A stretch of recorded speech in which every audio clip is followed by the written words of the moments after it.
ଏବେ ତାଙ୍କ ମୁହଁରେ ବି କହୁଛି ମୋର ଗୋଟେ କିଶୋରୀ ବାଳିକା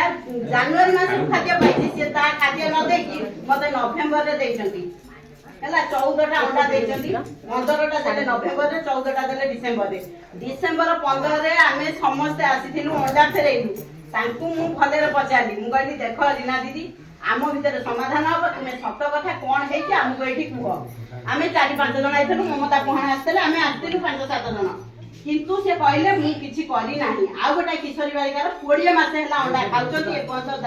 ନା ମୁଢି ନା ଅଣ୍ଡା ନା ବୁଟ କିନ୍ତୁ ତା ନାଁ କଟେଇ ନାହାନ୍ତି ଆଚ୍ଛା ମୋ ପିଲାର ନାଁ କଟିଯିବ ତମେ ଯାଇକିରି କାଟିବ ବ୍ଲକରେ କାଟିବ ତାମାନେ ମୋ ଅଣ୍ଡାଟାକୁ କଣ କହିବ ତାକୁ ଦେଇଛି ତା ଛୁଆର ଅଣ୍ଡା ଗଲା କୁଆଡେ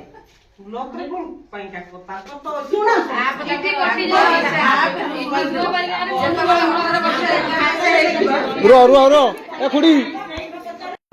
ନଭେମ୍ବର ଯାଏ ମୋ ଝିଅର ମିଳିବ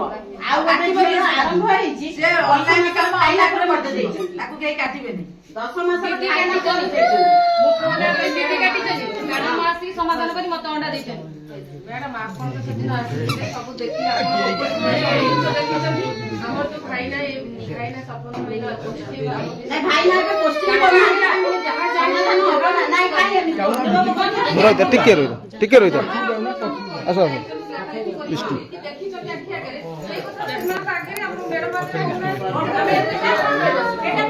ଆପଣଙ୍କ ଉପସ୍ଥିତିରେ ଯାହା ହେଇଛି ଆପଣ ଯାହା ଆଗରେ ଦେଖିଛନ୍ତି ସେଇ କଥା ଅନେଇ ଆମର କିଶୋରୀ ବାଳିକା କେତେ ଜଣ ଅଛନ୍ତି କେତେ ଜଣ କିଶୋରୀ ବାଳିକା ପାଉଛନ୍ତି ଆପଣ ଯାହା ଯାହା ଦେଖିଛନ୍ତି ସେଇ ଗୁଡାକ ସେଦିନ ବି ଅଣ୍ଡା ଦେଇଛନ୍ତି